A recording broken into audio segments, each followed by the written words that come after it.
He could have walked away, and no one would have blamed him. No report would have mentioned what happened next. No medal would ever be awarded for the choice he was about to make.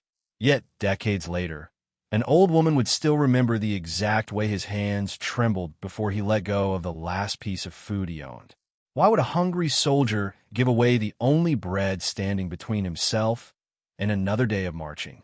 And why did the child watching from behind his mother's worn coat grow up believing that a single loaf could outweigh an entire war? The answer began with a silence so ordinary that everyone else overlooked it. It was the kind of silence history rarely bothers to record, but sometimes history changes there anyway. The streets smelled of damp brick, cold ash, and dust that refused to settle. Windows stared back like empty eyes, while the wind wandered through broken buildings carrying scraps of newspaper that no longer mattered to anyone. People moved carefully, speaking little, conserving not only food but hope. Every step cost energy they could barely spare. Anna Keller wrapped her coat tighter around her 6-year-old son, Lucas. The fabric had once been brown. Months of smoke and rain had turned it into a color that belonged neither to earth nor sky. She held his small hand inside her own because it felt warmer that way, even though neither of them had much warmth left to share. Lucas no longer asked when they would eat. Children usually asked endless questions. Hunger had taken that habit away first. His quiet frightened Anna more than tears ever could. She searched sidewalks, abandoned courtyards, and collapsed market stalls with patient determination, hoping to find anything overlooked by hundreds of hands before hers. A forgotten potato, a handful of dried beans, even stale crusts abandoned by someone luckier yesterday. Each discovery felt like winning a lottery that no civilized nation should ever have needed. Across the square, Private Thomas Walker adjusted the worn straps of his field pack as his patrol continued forward. At 31 years old, he had crossed rivers, forests, and borders that had existed on maps far longer than he had been alive. Now every mile looked strangely alike. Rubble blended into rubble. Smoke blended into gray skies. Victory, he had discovered, did not always look victorious. His boots crunched over shattered glass as he reached into his pack almost without thinking. His fingers brushed against the rough surface of a single round loaf wrapped carefully inside a faded cloth. It was not fresh. It was not large. But it was everything he had left until the next supply convoy arrived, and nobody could say for certain when that would be. Thomas closed his pack without removing the loaf. His hand lingered on the rough cloth for a second longer than necessary, as though touching it might somehow make the decision easier later. Sergeant Michael Harris called for the patrol to keep moving, and the small group continued across the square, boots echoing softly against cracked pavement. None of the men spoke very much anymore. They had learned that silence often carried farther than conversation. A church bell tower stood without its bell. A fountain no longer held water. Even the pigeons seemed quieter than they should have been. Thomas glanced toward a row of civilians waiting outside a temporary relief station. The line barely moved. Volunteers behind folding tables apologized more often than they served food because there simply was not enough to give. He watched an elderly man thank a volunteer for half a cup of thin soup as though he had received a feast. Gratitude had become strangely inexpensive. As the patrol rounded the next corner, Thomas saw Anna again. She had found an abandoned handcart leaning against a broken wall and was searching beneath it with careful movements, brushing away dust instead of throwing it aside. Lucas remained beside her, leaning lightly against her shoulder. His eyes followed every motion his mother made, not with excitement, but with quiet expectation. He believed she would eventually find something because children needed to believe such things. Thomas slowed his pace without realizing it. Corporal Daniel Brooks noticed and looked in the same direction. "You know them?" he asked softly. Thomas shook his head. "No." Daniel studied the woman for another moment before continuing forward. "There are too many stories like that," he said. "More than we can fix." Thomas answered only with a slow nod.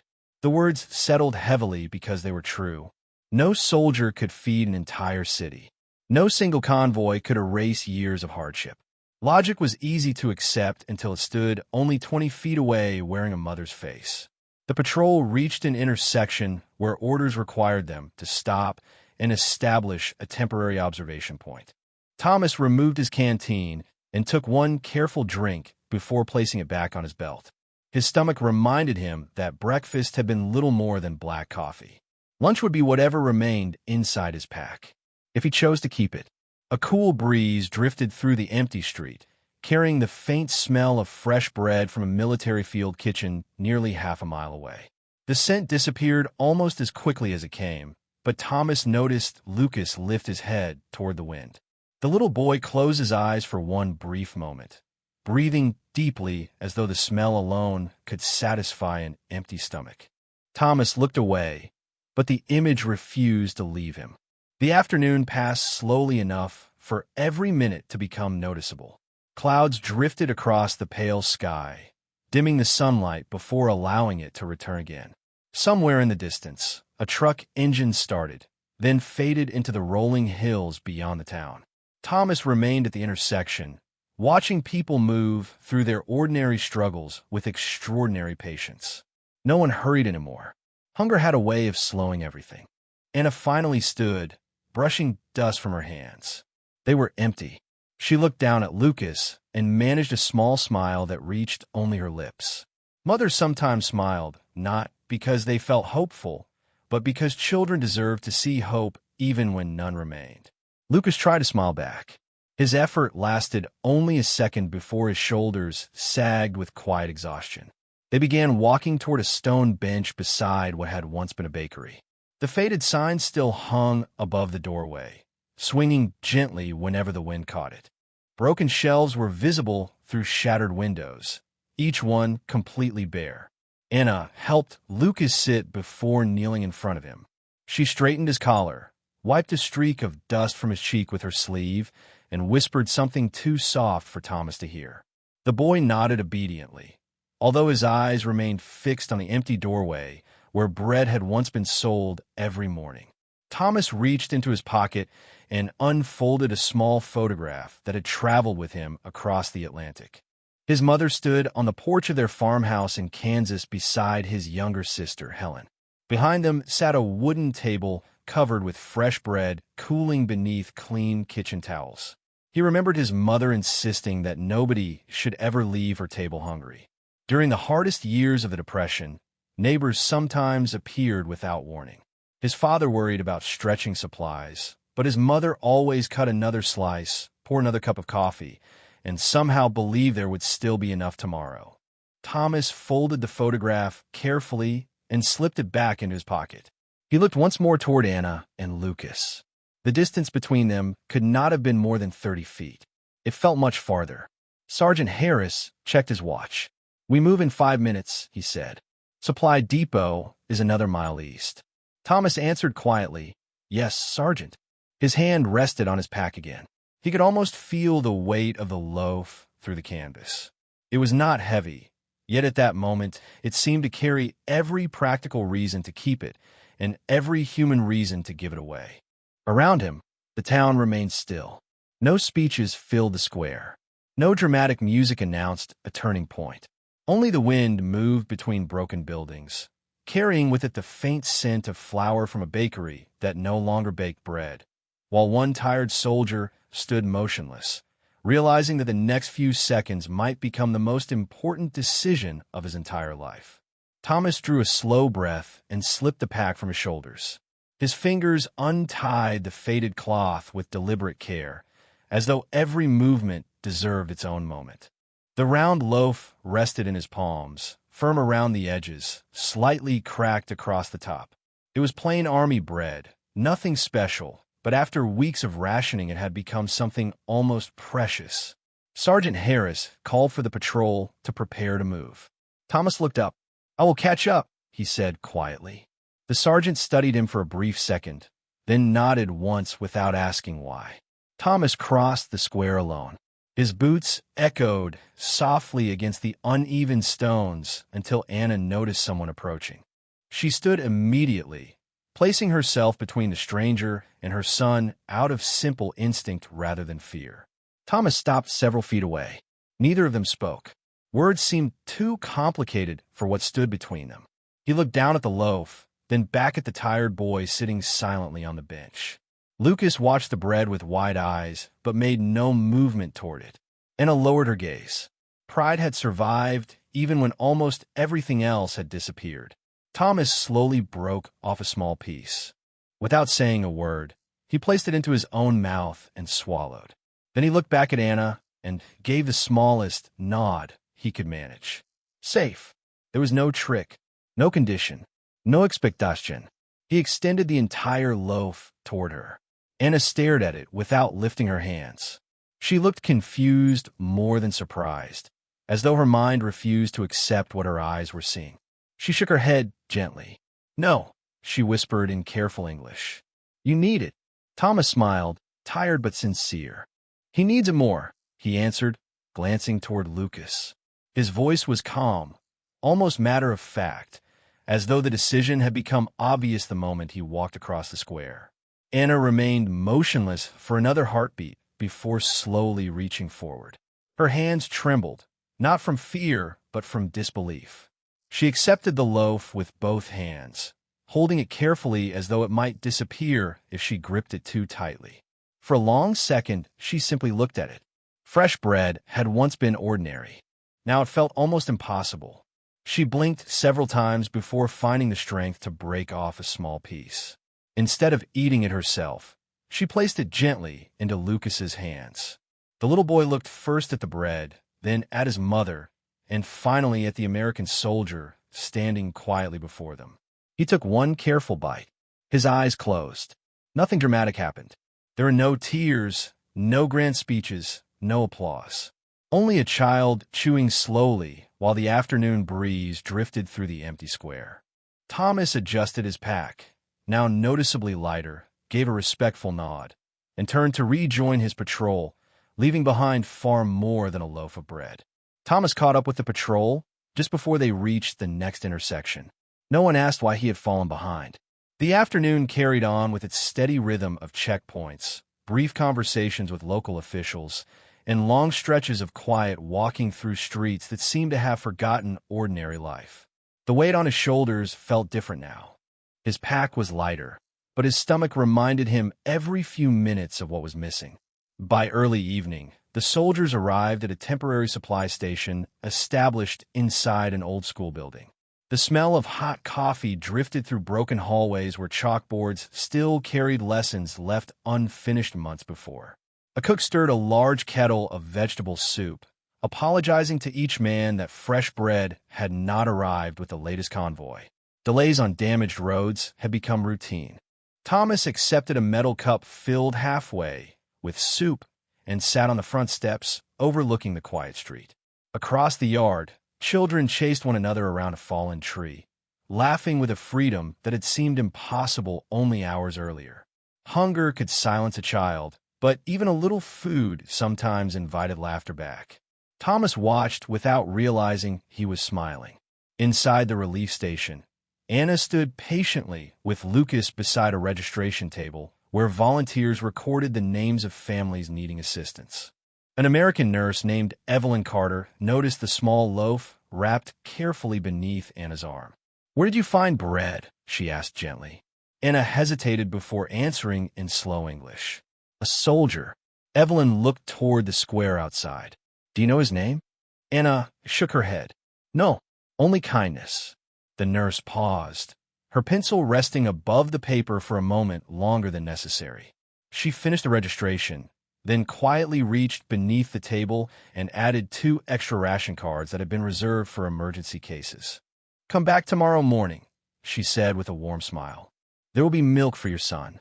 Anna lowered her eyes in gratitude, unable to find the right words. As she left, Evelyn carried the story into the next room while helping another volunteer organize supplies.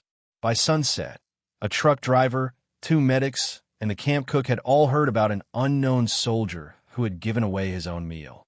Nobody knew his name, and nobody seemed interested in finding it. Instead, each person simply added something small to the growing relief effort. An extra blanket, another pot of soup, A few more canned vegetables placed quietly beside the registration desk. Outside, the evening sky turned soft shades of gold and blue. Thomas never noticed the quiet chain of generosity beginning to spread behind him. He believed he had shared one loaf of bread. In truth, something much larger had already begun to rise from that simple act, carried not by orders or speeches, but by ordinary people choosing, one after another, to become a little kinder than the day before. The next morning arrived beneath a sky washed pale by thin clouds, and the cool air carried the promise of another long day before the summer sun would reclaim the streets. Thomas woke before reveille, not because he had slept well, but because hunger had a way of ending sleep early. His stomach tightened with a dull, steady ache that coffee alone could not quiet. He poured a cup from a dented metal pot, letting the bitter steam warm his face before taking a slow sip. Around him, the camp gradually came alive. Boots struck wooden floors. Canvas tents rustled in the breeze. Someone laughed softly at a joke that barely reached the next table. Life continued with its familiar routines, even when everyone carried unseen burdens. During the morning inspection, Corporal Daniel Brooks noticed Thomas pushing aside the small portion of oatmeal that had been placed on his tray. "You're not eating much," he said. Thomas shrugged. "I'm not very hungry." Daniel raised an eyebrow, but said nothing more. It was an answer neither of them believed. By noon, the patrol had spent hours helping direct supply trucks through damaged streets. The work was not difficult, but every movement demanded energy. Thomas felt slightly lightheaded each time he stood after kneeling to clear debris from the roadway. He blamed the heat. Sergeant Harris watched him carefully without speaking. Finally, during a short break beneath the shade of a surviving oak tree, the sergeant sat beside him with a tin cup of water. "You gave your bread away yesterday," he said quietly. It was not a question. Thomas looked toward the road, where volunteers unloaded boxes of canned vegetables from an army truck. "Yes, Sergeant." Harris nodded slowly. "Brooks saw you." Silence settled comfortably between them for several moments. Then the sergeant reached into his own pack and removed an apple that had somehow survived the journey without bruising. He placed it beside Thomas without ceremony. "Take it." Thomas shook his head. "You need it too." Harris smiled faintly. "I have another one." Before Thomas could answer, Daniel walked over carrying half of his own sandwich wrapped in wax paper. Behind him came the truck driver with a hard-boiled egg, then one of the medics with a handful of crackers he had been saving for later. Nobody made speeches. Nobody praised anyone. They simply placed the food beside Thomas and returned to their work as though this quiet exchange required no explanation.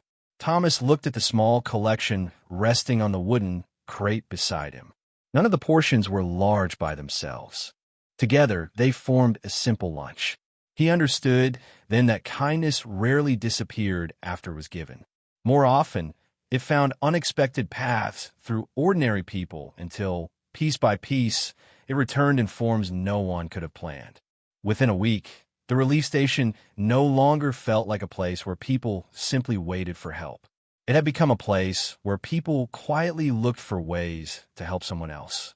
Anna returned every morning before sunrise, tying a borrowed apron around her waist before the first delivery truck rolled into the courtyard. She swept the wooden floors, washed cooking pots, sorted donated clothing, and carried buckets of clean water without ever being asked twice. The volunteers noticed her steady hands and calm manner. Before long, Nurse Evelyn Carter trusted her to help organize food distribution for families with young children and elderly neighbors who could no longer stand in the long lines. Anna accepted every task with the same quiet gratitude she had carried since that afternoon in the square. She never spoke much about herself. Instead, she listened. She learned the names of widows living alone, of fathers searching for missing relatives, of children who had forgotten what fresh milk tasted like. Whenever an extra loaf arrived, she always looked toward the smallest child before thinking of herself. Lucas slowly began to change as well. The pale color that had covered his face for weeks gradually gave way to healthy cheeks touched by the summer sun. His steps became quicker. One afternoon he laughed while chasing a handmade wooden wheel across the courtyard with two other boys. The sound caught Anna by surprise. She stopped folding blankets and closed her eyes for just a moment, letting the laughter settle into her heart like something she had feared was gone forever. Across town, Thomas occasionally passed the relief station while escorting supply trucks, but duty always kept him moving. Sometimes he noticed a growing crowd outside the building. Sometimes he saw children carrying bowls of soup with both hands. Once, from the back of a passing truck, he thought he recognized the little boy standing beside a woman in a gray coat. Before he could be certain, the truck had already turned the corner. He never knew that Anna had recognized him, too. She watched the convoy disappear into the distance without calling out. Some gifts, she believed, deserved silence more than thanks. That evening, after the kitchen had closed, Anna found one small piece of bread left on a serving tray. It was only enough for a few bites. She wrapped it carefully in a clean cloth instead of taking it home. On her walk back through the quiet streets, she noticed an elderly woman sitting alone outside a damaged apartment building, her hands folded neatly in her lap. Without saying a word, Anna placed the bread into the woman's hands, smiled gently, and continued walking with Lucas beside her. The kindness she had once received no longer belonged to the past. It had become part of the way she chose to live, moving quietly from one pair of hands to another, asking for nothing except the chance to continue. 30 years passed with surprising quiet. Seasons replaced one another until the shattered streets became tree-lined avenues once again. New brick covered old scars. Children who had never heard the sound of wartime sirens filled parks with laughter, while cafes placed fresh bread in their windows every morning without anyone stopping to marvel at such abundance. Thomas Walker retired from a long career as a schoolteacher in Kansas, where he spent decades telling his students that history was made as much by ordinary people as by famous names in textbooks. He rarely spoke about his own time overseas. When neighbors asked, he simply smiled and changed the subject. The memories that mattered most to him had never appeared in official records anyway. At 61 years old, he accepted an invitation to join a small veterans cultural exchange program visiting Germany. He expected to see restored buildings, museums, and memorials. He did not expect to find himself standing before a modern children's clinic built of warm red brick and wide glass windows filled with sunlight. Above the entrance hung a simple bronze plaque that read, Bread House Children's Clinic. The name puzzled him. It sounded less like a hospital and more like a promise. Curious, Thomas stepped inside. The lobby smelled faintly of fresh coffee, polished wood, and flowers resting beside the reception desk. Children's drawings covered one wall. Most showed families, trees, bright skies, and tables filled with food. A volunteer greeted him warmly and explained that the clinic had begun many years earlier as a neighborhood kitchen before growing into a community health center dedicated to helping families regardless of background or circumstance. Thomas listened with quiet interest, unaware that someone farther down the hallway had suddenly stopped walking. A distinguished physician in his late 30s looked across the lobby, studying the American visitor with growing disbelief. There was something familiar about the calm posture, the gentle expression, and the old canvas travel bag resting beside his chair. The physician excused himself from a conversation and disappeared into another office without saying a word. A few moments later, an older woman entered the lobby at a slower pace. Her silver hair framed a face that still carried the same quiet dignity Thomas had once seen beneath layers of dust and exhaustion. She paused only a few feet away, searching his eyes before offering the smallest smile. "You have not changed as much as you think," she said softly in careful English. Thomas looked at her, uncertain for only a moment. Then memory returned all at once, carried not by faces alone, but by a quiet square, a tired child, and a simple round loaf resting in two trembling hands. Before either of them could speak again, the physician stepped forward with eyes shining gently and extended his hand. "My name is Dr. Lucas Keller," he said. "I have been hoping to meet you for almost my entire life." Thomas stood without realizing he had risen from the chair. For a long moment, none of them hurried to fill the silence. Some reunions were too meaningful for many words.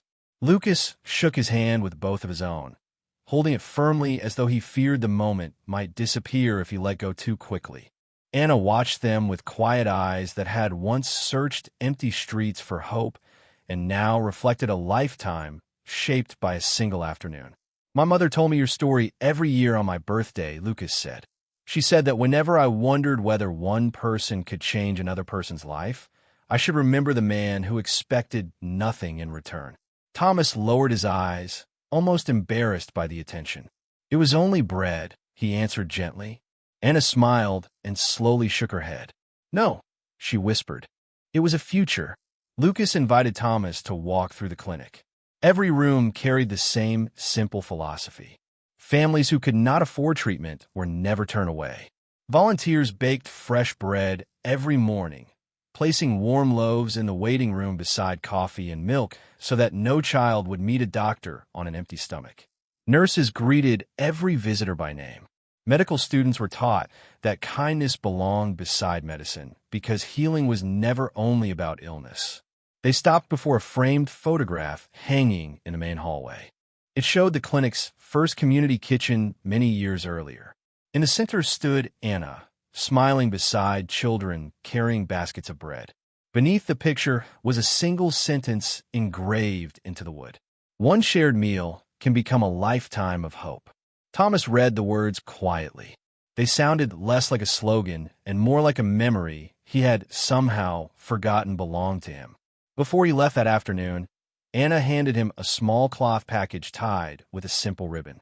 Inside rested a fresh round loaf baked that very morning in the clinic kitchen. It looked remarkably similar to the one he had carried through the ruined square decades before. "Please take this home," she said. "Not because you need bread, but because every loaf we bake begins with yours." Thomas held the warm bread carefully, breathing in the familiar scent of flour and yeast. Outside, children laughed beneath trees that had grown where broken buildings once stood.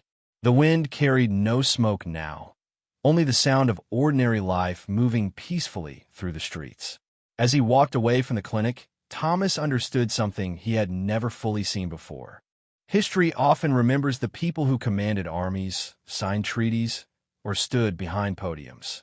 But somewhere beyond those pages, another history quietly continues. It is written in small tables where strangers share a meal, in gentle hands that choose compassion over comfort, and in simple moments when one ordinary person decides that another human being should not face tomorrow alone. He never considered himself a hero. He simply refused to let kindness become another casualty of war. And perhaps that is how the world changes most often, not with louder voices, but with quieter hearts that choose to give before they choose to keep.